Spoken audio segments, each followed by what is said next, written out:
তল্লাশি আমার যতদূর মনে হয় তাই যে করাপশনের যে কেসগুলো এসছে বা করাপশনের যে কেস রেজিস্টার করা হয়েছে সেই জন্য করা হচ্ছে। এবং আমি বরাবরই এটা বলছিলাম যে দেখুন, যখনই সিবিআই কোনো তদন্ত সরাসরি আদালতের মাধ্যমে পাচ্ছে তখন তার অ্যাক্টিভিটি একরকম হচ্ছে, আর অন্যদিকে যখন সিবিআই কোনো কেস পুলিশের হাতে থেকে পাচ্ছে তখন বোঝা যাচ্ছে যে পুলিশ এমন কিছু করছে যার ফলে সিবিআই পরে তদন্তকে আর এগিয়ে নিয়ে যেতে পারছে না।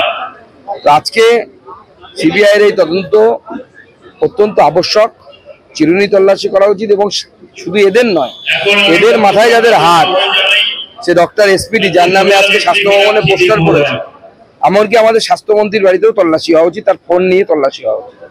আজকে প্রধানমন্ত্রী মন কি বাতে কি বার্তা দিলেন? মাননীয় প্রধানমন্ত্রী আজকে মন কি বাতে বিভিন্ন রকমের বার্তা দিয়েছেন।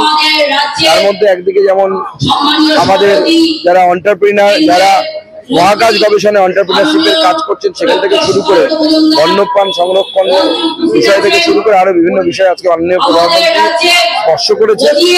এবং মাননীয় প্রধানমন্ত্রীর এই ধরনের বক্তব্য আমাদের যারা যুব সমাজ, সেই যুব সমাজকে আগামী দিনে উদ্বুদ্ধ করবে নতুন ভাবে এন্টারপ্রেনারশিপ হওয়ার জন্য এবং এই দেশকে বিকশিত ভারতে রূপান্তরিত করার। ইতিমধ্যে একটা দাবি স্বাস্থ্যমন্ত্রী তথা যেহেতু এত বড় ঘটনা ঘটেছে, সিং অপারেশন, এটা পরিষ্কার হয়ে গেছে এই ঘটনাটাকে দুর্ঘটনা বা আত্মহত্যা হিসেবে দেখানোর চেষ্টা কিন্তু শুরু থেকে এই চেষ্টা করেছে এই রাজ্য সরকার। অতএব এই রাজ্য সরকারের যারা অফিসার তারা কাজ করেছে এমনি তো করতে পারে না। নিশ্চয়ই স্বাস্থ্যমন্ত্রীর ভিতরে ইসলাম ছিল, স্বাস্থ্যমন্ত্রী ইসলাম নিয়েছেন, তার জন্য করতে পেরেছেন। অতএব এই